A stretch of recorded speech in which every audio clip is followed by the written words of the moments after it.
first and last names and spell it out for me?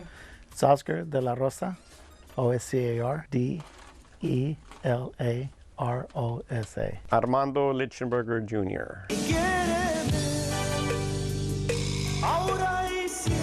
The north side of Houston is where I got my career started. My dad owned a cantina, and that's where I would listen to music all the time. We would clean the bar, and sometimes artists would leave their instruments there, and we would play with the instruments, and that's pretty much how I really got interested in music. It's actually down the street from where our studios are today. We've always been in the north side. We have our studios in the north side, and here's where I pretty much grew up. I met Oscar at his dad's bar. I was helping out some friends of mine. Their accordion player had broken his fingers, and I was helping them out, and we played at his dad's place, and Oscar was there that night, and that's where we first met, and that's when I joined the band. We had gone through several names. We picked several names. We had a list of names, and we decided that La Mafia was probably the name we would go with, even though we caught a lot of, back in the 80s, it was a little different than what it is today, but we chose the name. We felt that it would be the name that would get a lot of attention, will draw attention, first of all, because of the name. And we decided to go with La Mafia. The other names weren't there. They weren't that good, so. The hits came later, so. Yeah. The La Mafia attracted attention, the name. The thing about Tejano music, it depends who you ask, because there's Norteño and there's Tejano, and Norteño is more from northern Mexico, mixed with the sound of Texas, which is, back then it was the big band, the horns, and kind of mixed that with the accordion, and we decided to do something different with Tejano music, and that's when we brought in Armando with the accordion, so to give it a mix between Norteño and Tejano, and we created our own style back in the 80s. We saw a void in the industry because we got to open up with Little Joe La Familia. Little Joe took us up to West Texas for the first time that we got out of Houston. Yep. And we would see, as much as we loved, the Little Joe La Familia, Roberto Pulido, Los Clásicos, we noticed there was a little bit of energy missing as far as like a show, because we'd go to rock concerts and say, wow, that should be in our world. So we started doing shows. We would dress up like Sha-Na-Na, which today's generation doesn't know, but it's like the 50s style, like the Elvis, we'd do our hair back and do 50 songs, and then we'd do a country set with just Hank Williams songs, dressed like country, and we played around disco, yeah. A lot of disco, a lot of the big colorful wigs, when you're getting started, you pretty much try anything to get people's attention, and that's what we did. Music, in the music industry. We wanted to be different. We didn't want to be like everyone else. In our industry, we pretty much did change the music industry as far as it comes to Tejano, by adding shows, doing fireworks during the show, pretty much pyrotechnics. And we added all kinds of things. And I remember going to see Prince in the 80s, and it kind of just, I was such a big fan, first of all, of Prince, and to see the things that he was doing kind of gave us an idea, well, maybe we should add some things like this to the show.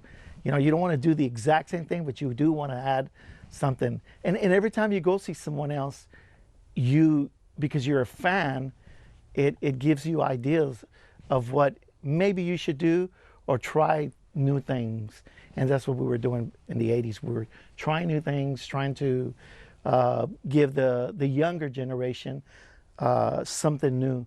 And even though every time we would do something different, people would always give us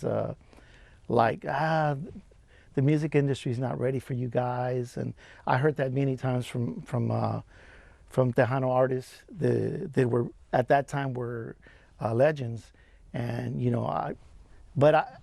I still felt in my heart that what I was doing was the right thing, and I was going to continue to do it because the whole thing was to be me and to offer something different to the fans. First of all, we were a younger group when we first got started. That was 40 years ago.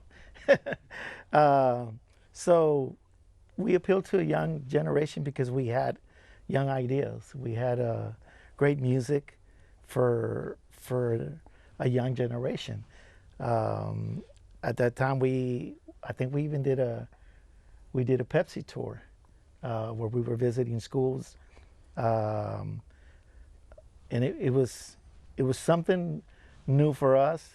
At the beginning, Pepsi really didn't want to sign La Mafia because of the name, and we convinced them that it was the right thing to do. Well, our management convinced them that it was the right thing to do. So we signed a deal with Pepsi for 3 years. Yeah. And then we did another with a beer company. We were part of the biggest party in Texas promotion of a beer company. That was it was amazing. us. We were the Latino part of it, but Yeah. it was at the Astrodome. The Who, Stevie Ray Vaughan. It was Dallas and Houston. Texas Stadium in Dallas, Houston Astrodome, and we got to see Stevie Ray. We were in the same dressing room with Stevie Ray Vaughan.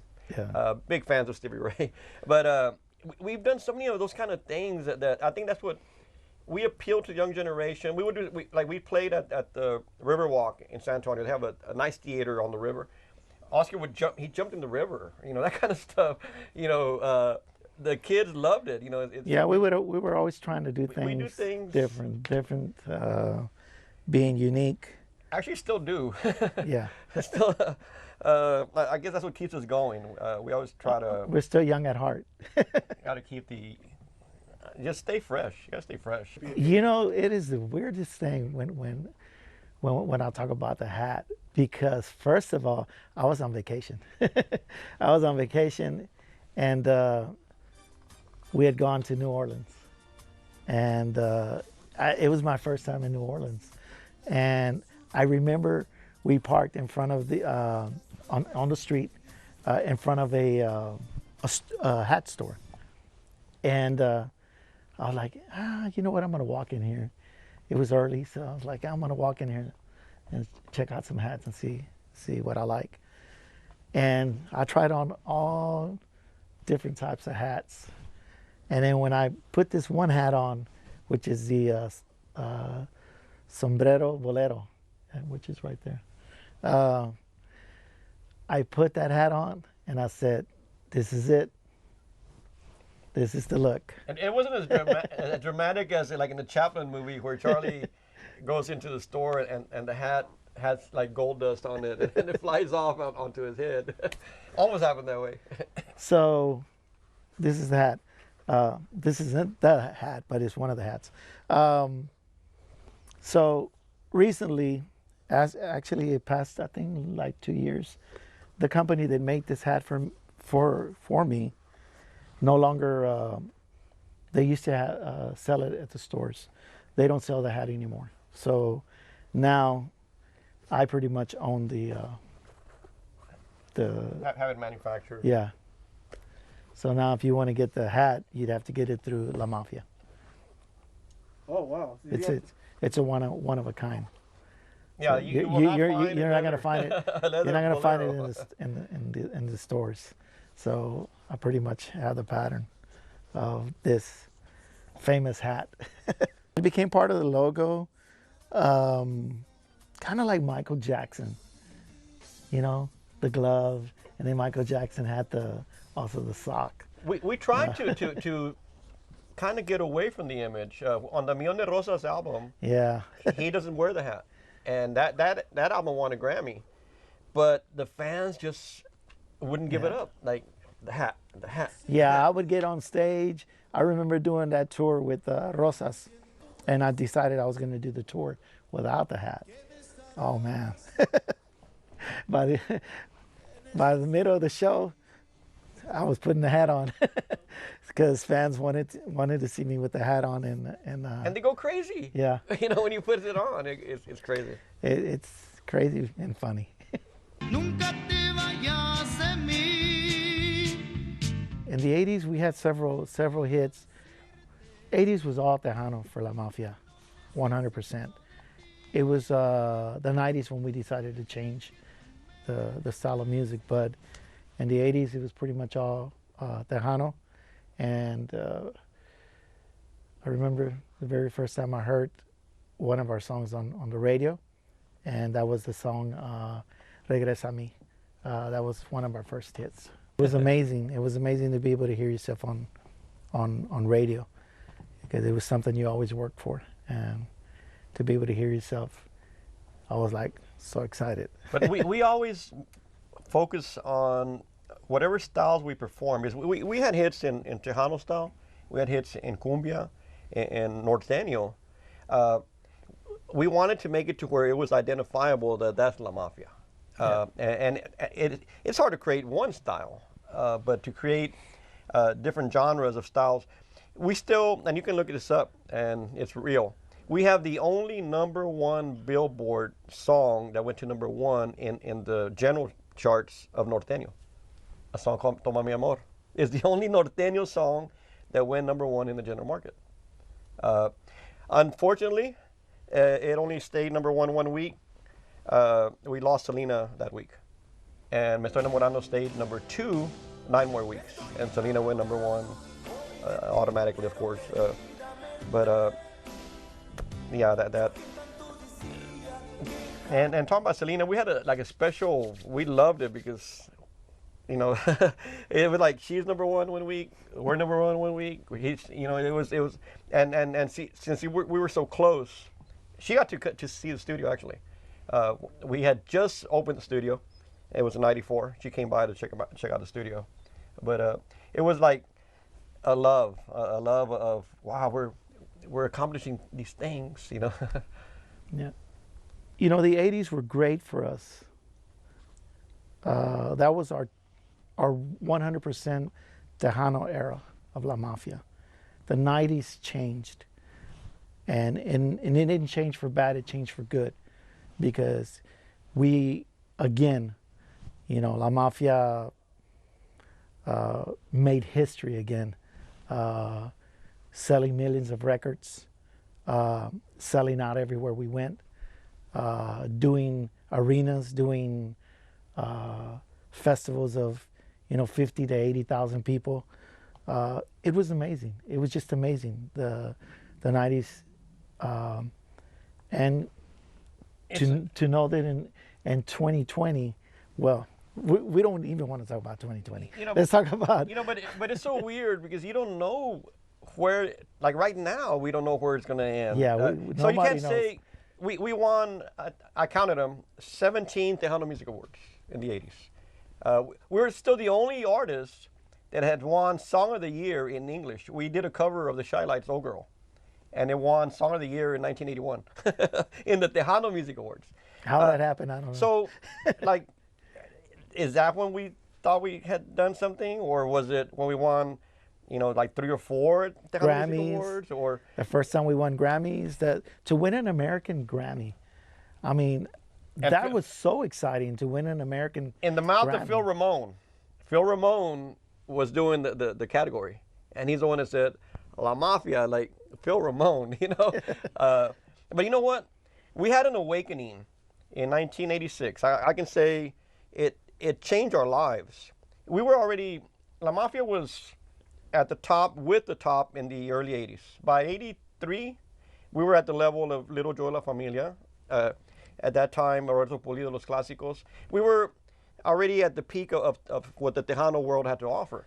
We went to California in 1986 and bombed. I mean, we bombed bad. And we came back to Texas and said, and we said, what? Wait a minute. What just happened? Let's go back to the drawing board. Obviously, the whole world doesn't love our style of culture. And that was in the 80s. That was 86. And we, you know what? We want to simulate with the world. We want to take our music to the world. And that was like an awakening for us. Yeah. It's things like that make you realize that you're missing something. You're missing out on something. and what you need to do next. To Like we're going to find a way to make get you there. like us, you know. So we eventually did the California successful tours. we started going to Mexico. It was a new market for us. It was something we always wanted to do. If you're an artist, you want to go worldwide, and our dream was to go to Mexico and But we would play the all borders. different countries. We'd play the borders, El Yeah. Paso, McAllen, Brownsville, and we'd always wonder, why don't we go to the other side? Yeah, why aren't we performing over there? And because people would come see us from the other side. We pretty much opened the doors for every artist out of Texas and Mexico, not just Mexico, but every country that we stepped foot in. It was pretty much Texas and another country, and we were taking our music all over the world, wherever we could. We were there. La Mafia was there, and we started opening the doors for Selena, for Emilio, for every artist that came out of Texas. When we first started performing in Mexico, the people that were doing the shows would tell us, the people are, they're gonna either like you, or they're gonna boo you off, or they're gonna throw cans at you, or tomatoes. And it's amazing how people just loved La Mafia in Mexico.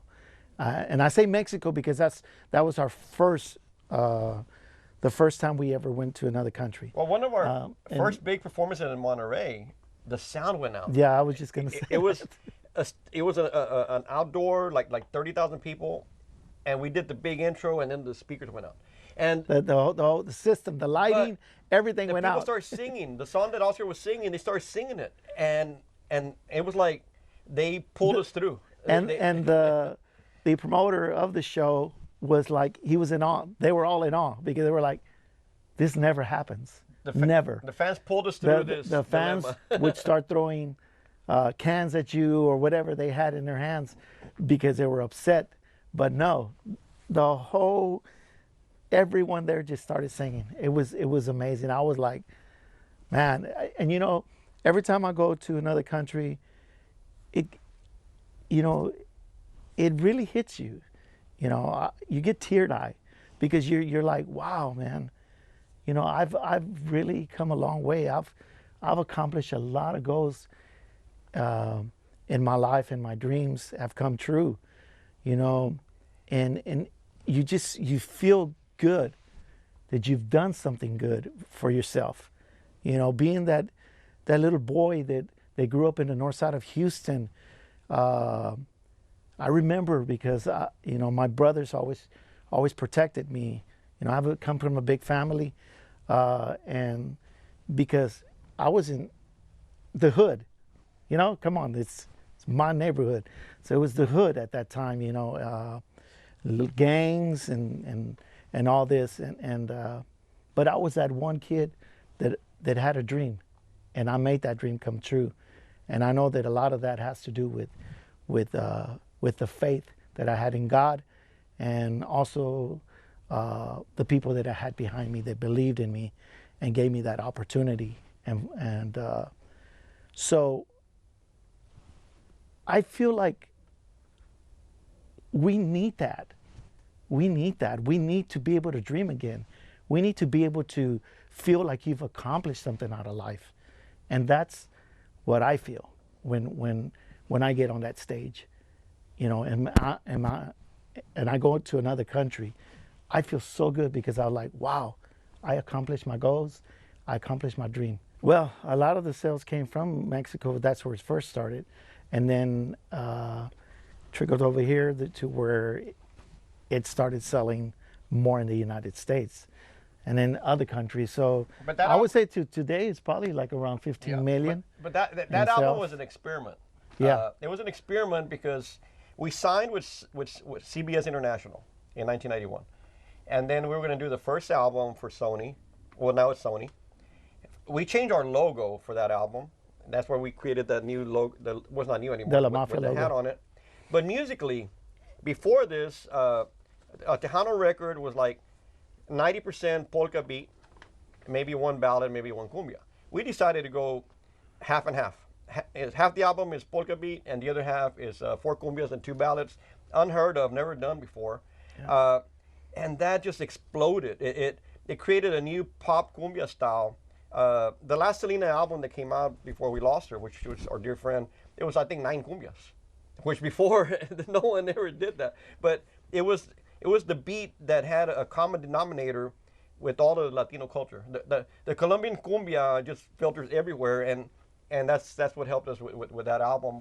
And that album just opened the world for us. I think a lot of people also, Estás Sacando Fuego opened the whole doors for us worldwide, and that was the reason it sold the way it did. It was something new for us, and we were trying something new.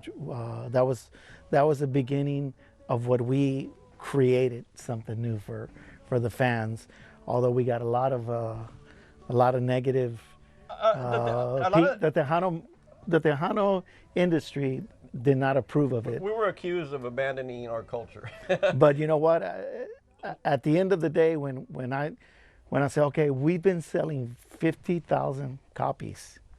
This album sold more than 1 million, 1.5 when it came out. I said, we're not doing anything wrong.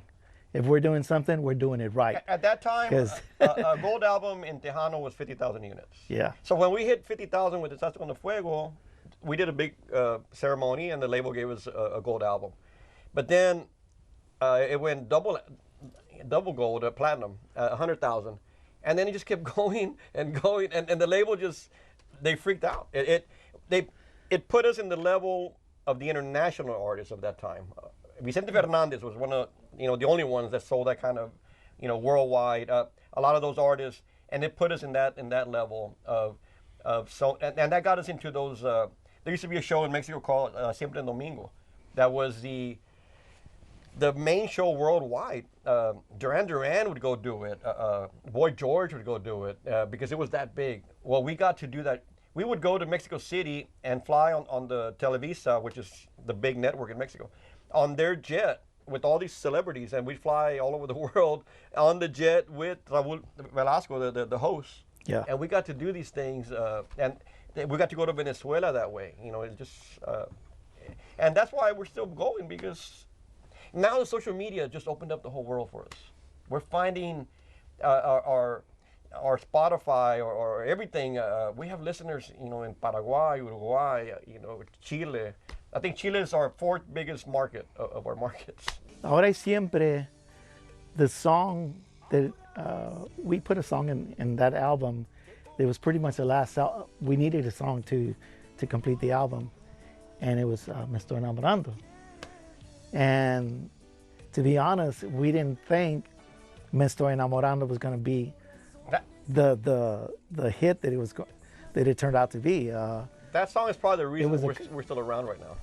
It probably is. That song is a standard. It's a standard. It's the one I mentioned a while ago about this rock band in Mexico recorded it, and it is our standard. And that's and like Oscar said, it was a filler. It was like one of the last songs.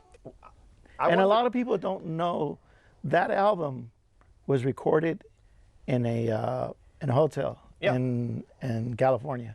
We were on tour, and we didn't have time to get back to the studios, so we were on tour. We decided, hey, why don't we just put a studio together? And so we started buying all kinds of I was a recording geek. studios. I've always been a geek.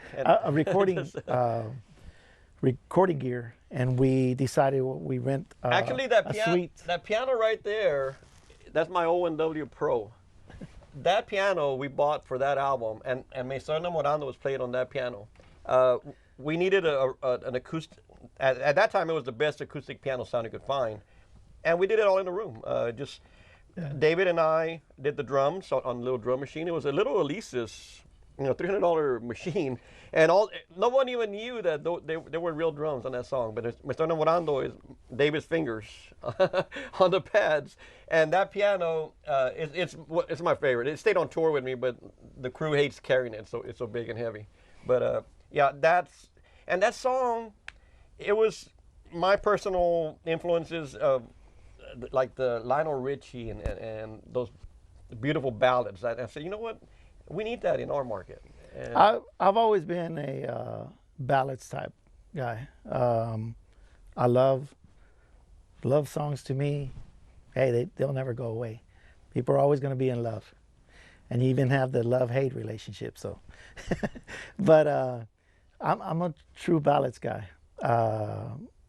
My favorite artists when it comes to ballads are Bryan Adams, at that time Richard Marx, so many Kenny Rogers. Wow, amazing. Big fan of Kenny Rogers, and you know it amazes me how a lot of people didn't really know that Kenny was from Houston and here. right down the street. Not far from here. Not far from here, and I even grew up in that area. So I never got the opportunity to meet him. Huge fan of his. I got to meet him at the Astrodome through a friend. I got to meet him backstage. La Mafia has influenced a lot of generations, a lot of cultures.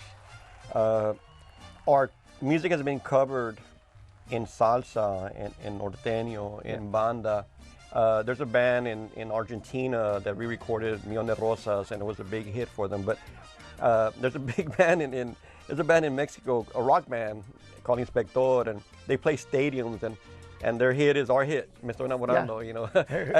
And it's weird to see that, because you see someone else singing your song, you're like, wow, that's my song, but it's played to a whole different generation, a rock generation, because now they took my ballad and they made it a rock ballad, and it's awesome. I love it, you know. Well, that's where the idea, when we did our album 2 years ago, Voices, we did a collaboration album of our hits, and we started inviting artists that we never thought they would have accepted, but they started accepting. Cristian Castro, Sebastián Yatra, which is one of the biggest artists in the world right now, Pedro Fernandez from the mariachi world, Chayla Durcal from Spain, her mom Rocío Durcal, Santana singer Andy Vargas, Ricky from Intocable, Cam from the Suffers did a song with us, and it was we did it for that and it was fun. There was so much, no egos. We shot videos everywhere. In Mexico City, we shot videos in Cancun, in Las Vegas, in Miami. We went all over because we wanted to be a part of. I've always been a hands-on producer. When my productions, I didn't want to send the audio track to Mexico City and have them record the voice. No, I wanted to be there in every recording. So Diego Verdaguer in Mexico City, I went to his house and recorded with him. Ana Barbara, we rented Vicente Fernandez's studios in Guadalajara at his house. And Ana came in and so it's their experiences. You get to learn from other people. Yep. And I do learn that way. Back in the day, we wanted to have a place where we could go in whenever we wanted to go in and record, and not have to be renting studios, or we just felt like it was something we really wanted. At the time that we started building the studio, we were so busy that we really didn't have a lot of time, so we had to hire a close friend who had been recording some of our albums, and trust him to help design the studio, because we were constantly going on the road, working in other countries, and he, pretty much just call, hey, how's it going? How's it coming along? Like, excited to get here and see the final studio. And it just something I think a lot of artists work for. Some artists want certain things in life. This was one of ours. We wanted a studio, our own recording studios to come to be able to feel at home, and then to have other guests come here and feel at home too. Our first album was Vida, that we recorded here in 1994. We opened late 93, but the first album we did was Vida, and it gave us our first Grammy nomination. And it was from here. We lost to Luis Miguel. Yeah, so that's because okay. It was in pop. It was in pop category, and we lost to Luis Miguel. But after that, we went and won some Grammys. All the Grammys and Latin Grammys that we had, we did here. The first year we performed at the Houston Rodeo, we broke the record. We broke the attendance record. But the rodeo, every year they get bigger and bigger and bigger, and then Yeah, when they the went, audience gets. and we were at the Astrodome, and then when it went to NRG, well, of course the records are being broken again, but we did it 3 times. We did it in '92, '96, and '98, the Houston Rodeo, and we're very proud of the buckles. They give you a custom buckle when you perform. I never, so much has been said, but I never said I know we accomplished a lot. That was one of our biggest goals and our biggest dreams, and it'll never change that. That's a part of our history. We performed the rodeo, and I was very proud of everything of all the shows we did there, and the opportunity to perform there. So I don't really like people thinking and getting it confusing of what I said one time. It was just one of those days. But if I'm proud, very proud of everything we did at the rodeo, and also for the opportunity to perform there. And a lot of people don't know this. And La Mafia is the only group that performed the Astrodome 6 times. And Our first time was in '83. yeah, The entertainment department at the Astrodome wanted to do they were doing destruction derbies back then. Destruction derbies. And they did a destruction derby concert, and we headlined one night, and Roy headlined another. And that was like in '83. So that was the first time a Latino ever hit the stage. and then we did another with I think it was Juan Gabriel, Juan Gabriel. and other artists there at the Astrodome. And then we did the Selena tribute at the Astrodome, and then we performed 3 rodeos. So that's 6. I think the most any Latinos Yeah, I ever think it is. performed. I think we can say we're the only ones that performed the Dome. Yes, the Astrodome that many times. 6 times. The question is, where's Tejano now? That really depends who you ask when it comes to Tejano. It depends who you ask, because we are considered Tejano, pop, and regional Mexicano. So we're not in one category anymore. We've become an artist that has opened so many different genres to be able to have success in all those different genres, to be able to have hits. It's not easy. So, and I think that's where Selena was too. She was in that category of, is she really 100% Tejano, or is she crossing over to where La Mafia is, and I think that's where she was headed. I had so many talks with Selena back in the days that, I never talk about the things that we talked about, because that was between us, and it was a personal thing. And the likes of our music, the likes of things that we wanted to accomplish, our dreams, our goals. And I know I see a lot of people act like they know her, they knew her. No.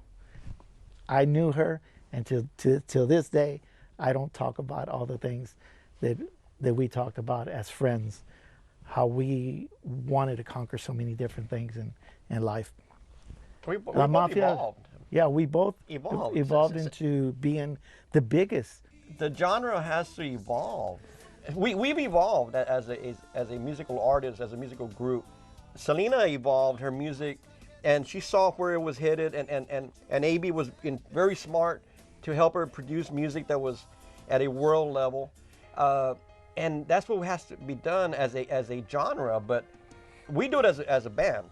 Yeah. But as a genre, how do you do it? Me personally, I've thought of ideas that could be done. It would take a unity, but is it possible? It would take a unity of it, like when Broadway was dying in New York. All the shows were dead. All the theater district came together, hired a PR firm, and did a world campaign of Broadway. And could that happen in our world? Maybe, but it would take that kind of movement. I think it saddens me that I'm not first of all, I'm not a type of person that doesn't want to see other people succeed. I want to see them. I want another Selena. I want another Oscar de la Rosa, another La Mafia, because they're the ones that are going to carry Or we need from it. here on, you know, and it's going to continue to grow. But the problem with the industry is that they won't allow there to be another Selena. And I don't mean I want you to sing like Selena, be like Selena. No, the whole thing is to be you and be better.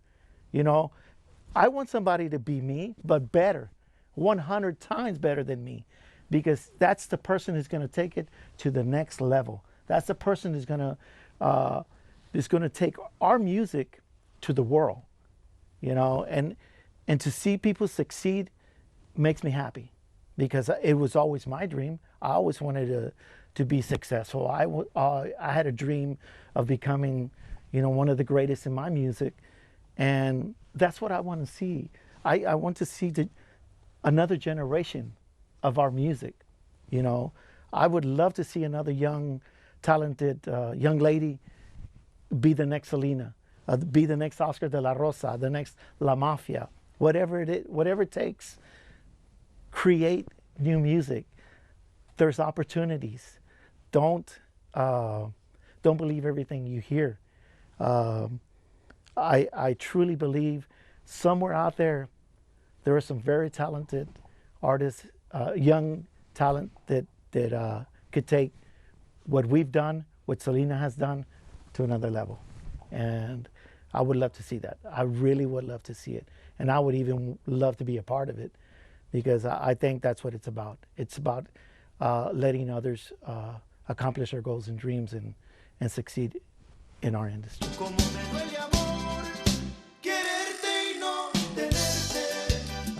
If you'd asked me 40 years ago, would I think that I would still be doing this? To be honest, no. I didn't think we would even last 40 years.